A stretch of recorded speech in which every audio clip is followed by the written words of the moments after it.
नमस्कार, मैं जितेंद्र चतुर्वेदी। 12वें रोज संविधान पीठ ने ऐसा कौन सा ऑब्जर्वेशन दिया और उस ऑब्जर्वेशन से ऐसा कौन सा संकेत निकल रहा है जिसके कारण कांग्रेसी इकोसिस्टम में खलबली मच गई है और उन लोगों के भी हाथ पांव फूल गए हैं जो इसे चुनौती देने वालों में शुमार रहे हैं। और खास तौर से वो राजनीतिक दल जिनको ये लग रहा था कि 370 को चुनौती दी जाएगी और फिर सुप्रीम कोर्ट को मंच बनाया जाएगा और इस मंच के सहारे अपनी राजनीति को दोबारा पुनर्जीवित किया जाएगा, तो उसमें खास तौर से पीडीपी और नेशनल कॉन्फ्रेंस, उनका अब क्या होगा। ये जो सवाल उठा है उसकी स्वाभाविक वजह 12वें रोज का ऑब्जर्वेशन है। तो वो ऑब्जर्वेशन क्या है, इस पर हम लोग बात करेंगे। और ये आप जान ही रहे हैं कि 370 को लेकर ही सुप्रीम अदालत में संविधान पीठ पिछले 12 रोज से सुनवाई कर रही है और उस सुनवाई में यही आंका और देखा जा रहा है कि जो फैसला नरेंद्र मोदी सरकार ने लिया था 5 अगस्त 2019 को 370 को नलिफाई करने का, वो संविधान की धाराओं के अनुकूल है या नहीं है। वैसे यहां इससे ज्यादा आप ये कहें कि मामला इस बात को लेकर है कि कैसे सियासत की जाए और उसकी कोशिश भी हुई, लेकिन संविधान पीठ ने ही उस पर अंकुश लगा दिया और ये साफ कर दिया कि हम बात सिर्फ इसकी करेंगे, जांच सिर्फ इसकी करेंगे कि संविधान सम्मत है या नहीं, बाकी और किसी पर हम जाने वाले नहीं हैं। और इसीलिए ये जो ऑब्जर्वेशन आए हैं पिछले 11 दिनों में, वो ऑब्जर्वेशन बहुत कुछ कह रहे हैं। तो मैं पहले 11 दिनों के ऑब्जर्वेशन पर आऊंगा और फिर हम लोग बात करेंगे 12वें रोज वाली। क्योंकि 12वां रोज तो आप ये मान कर चलिए कि बहुत बड़ी बात सुप्रीम कोर्ट ने कह दी। वो क्या है, उससे पहले 11 रोज जो कुछ सिर्फ सुप्रीम कोर्ट ने जो कहा।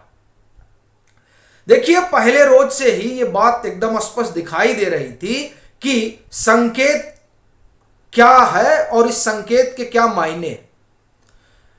जब सुनवाई शुरू हुई और कपिल सिब्बल ने आर्गुमेंट रखना शुरू किया, तभी सुप्रीम कोर्ट ने यह साफ ऑब्जर्वेशन दिया संविधान पीठ ने कि 370 जो है वो अस्थायी है और इसीलिए इसे भाग 21 में रखा गया है, नहीं तो यह भाग 21 में रखा ही नहीं जाता अगर अस्थायी वाला मसला नहीं होता। तो एक बात।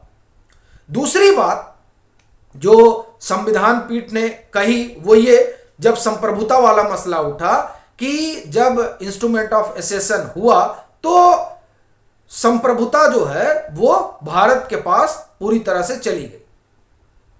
तीसरी बात संविधान पीठ ने यह कही थी कि ये जो संविधान संशोधन का अधिकार है ये संसद की शक्ति है और ये संसद को इस बात के लिए अधिकृत करता है कि वो संविधान के किसी भी अनुच्छेद में संशोधन कर सकता है। और उससे एक बात ये भी निकली कि 370 भी संविधान का एक अनुच्छेद मात्र है और वो भी अस्थायी। फिर एक और ऑब्जर्वेशन हुआ, जो ऑब्जर्वेशन बहुत महत्वपूर्ण है, वो ये कि राष्ट्रपति शासन लगा है तो इसका मतलब ये नहीं हुआ कि संसद कुछ कर ही नहीं सकती है। 356 लगने के बाद भी संसद को यह अधिकार होता है कि वो राज्य सूची से जुड़े हुए मसलों पर नियम कानून बनाए। क्योंकि इस आधार पर भी चुनौती दी जा रही थी कि आप कैसे पुनर्गठन कर दिए जम्मू कश्मीर का और फिर आपने यूनियन टेरिटरी बना दी। तीसरी या 5वीं 6वीं जो भी बात हो, उसमें 11वें रोज जो एक ऑब्जर्वेशन आया संविधान पीठ का, वो बड़ा मायने रखता है। और उसमें संविधान पीठ ने साफ तौर पर कहा कि ये जो 35A है ना, 35A ने वाकई में मौलिक अधिकारों को सीमित कर दिया है, जो ठीक नहीं। अब ये जो तमाम ऑब्जर्वेशन है और ये संविधान पीठ के ऑब्जर्वेशन है, तो इससे एक बात तो एकदम साफ है कि 370 को लेकर जो कुछ चल रहा है उसकी दशा और दिशा क्या होने जा रही है। अब हम आते हैं 12वें रोज जो हुआ, और दरअसल 12वें रोज और 2-3 बातें हुई, उस पर भी आएंगे, लेकिन पहले उसको सुनते हैं जिसके बाद तो हाथ पांव सबके फूल ही गए। देखिए क्या कहा केंद्र ने, नहीं, सुप्रीम कोर्ट ने कहा कि वह राष्ट्रीय हित में जम्मू कश्मीर को 2 अलग यूनियन टेरिटरी में बांटने के केंद्र के फैसले को स्वीकृति देने की इच्छुक है। यह दैनिक भास्कर की खबर है जिससे मैं पढ़ रहा हूं। कोर्ट ने केंद्र से सवाल किया कि जम्मू कश्मीर को यूनियन टेरिटरी बनाने का कदम कितना अस्थायी है और उसे वापस राज्य का दर्जा देने के लिए क्या समय सीमा सोच रखी है। यानी आपने यूनियन टेरिटरी बना दिया, ठीक है, लेकिन आप ये बताइए स्टेटहुड कब वापस मिलेगा। संविधान पीठ ने कहा कि हम नेशनल सिक्योरिटी का मसला समझते हैं, लेकिन उसके साथ ही साथ डेमोक्रेसी को भी बहाल करना जरूरी है। यानी आप वो टाइम फ्रेम हमको बताइए कि कब ये स्टेट आप बनाएंगे, लेकिन जो यूनियन टेरिटरी का फैसला हुआ उस फैसले से सहमत सुप्रीम कोर्ट दिखाई देती है। यानी कि यूनियन टेरिटरी बनाए जाने को जो चैलेंज दिया जा रहा था और कहा जा रहा था कि 370 को छुआ नहीं जा सकता, तो अब ऐसा लगता है कि संविधान पीठ इस बात से इत्तेफाक रखती है कि नहीं, ऐसा नहीं है, यह अस्थायी है और अस्थायी होने की वजह से यह अधिकार है संसद को कि इसमें जो है फेरबदल हो। और यहां 12वें रोज जब बहस हो रही थी उस दरमियान सॉलिसिटर जनरल ने यह बात रखी। उन्होंने कहा कि 370 का जो एक है वो अधिकार देता है प्रेसिडेंट को और फिर राज्य सरकार को कि वो फेर बदल कर सकते हैं। और जहां तक बात अनुच्छेद 370 के 3 की है, तो वो कहते हैं कि देखिए इसमें प्रावधान जो है वो यही है कि कॉन्स्टिट्यूएंट असेंबली जो है वो इस पर अनुशंसा देगी। तो कॉन्स्टिट्यूएंट असेंबली को विधानसभा के रूप में देखा जाए, एक बात जो ये अपने रिटर्न सबमिशन में बात रख चुके हैं, एक बात। दूसरी बात वो कहते हैं कि अगर आप इसे मान लीजिए कि नहीं ठीक है संविधान सभा आई, तो ऐसा तो है नहीं कि अब जब संविधान सभा ने कोई अनुशंसा नहीं की और उसका काम काज खत्म हो गया तो उसके बाद ये जो भाग है ये अस्थाई हो गया, क्योंकि ये जो संविधान है ये संविधान ही भारत का लचीला है। क्यों? क्योंकि इसमें संशोधन हो सकता है।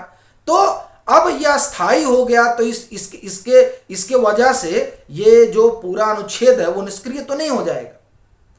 तो इस वजह से भी जो आप ये कहें कि इसमें जो शक्तियां हैं 370(1) में उसका प्रयोग हुआ। और आपको ध्यान होगा कि क्या तर्क दिया जा रहा था उन 9 दिनों में कि देखिए अब 370(3) जो है जिसमें खास तौर से आप कहें तो दुष्यंत दबे और मुझे लगता है कि उसके अलावा एक और सीनियर एडवोकेट रहे जिन्होंने ये, हाँ, दिनेश द्विवेदी का ये आर्गुमेंट था और दुष्यंत दबे का कि नहीं देखिए ये तो इसका काम खत्म हो गया, तो 3 खत्म हो गया, मतलब अनुच्छेद 370 का 3 खत्म हो गया।